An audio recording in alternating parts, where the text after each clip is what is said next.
It's possible to use the search windows for items, customers, or vendors for marking purposes to filter data in very complex filters. I'll show you this by an example on the item list. So I can build up filters and thereby easily add to the filters or remove to the filters. I will go into my item search window, and I've already added some criteria. I'd like to search for tire type containing 700, city bike as a nice to have criteria, should be a city bike or flow bike, just to see what's in here. And I'll search for those matches, and I have 21 matches.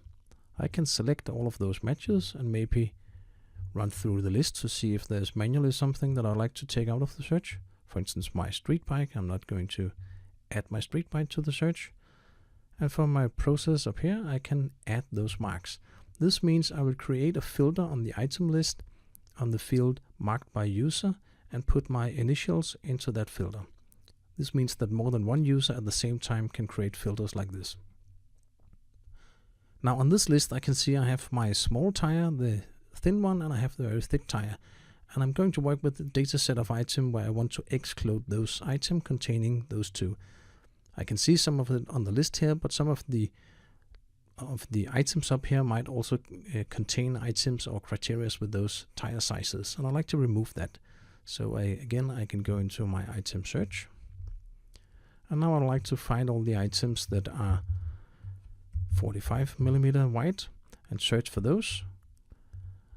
And there was 3 items here, and I can select those 3 items just like before, but now I would like to remove those from my search, meaning I can go to process and remove marks. So that will actually remove those items from my list here. And this way I can build up, and again I'd like to move the thin wheels as well. I can do that here.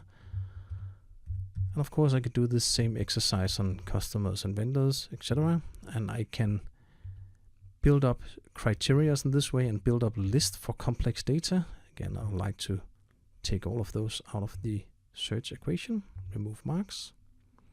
So this is a filter, a list of items that I've built, which is rather complex, and I can use this filter functionality and everywhere in Business Central where I have an item list.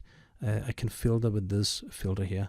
That is a specific list that I've made, and it remembers this filter until I change it by adding or removing, or in the end, when I want to clear my filter, I go into my search window again, and I'll just select clear all marks, and it will remove all the marks that are attached to my user. With this ways, I can make very complex filtering or searching from customers, vendors, and items.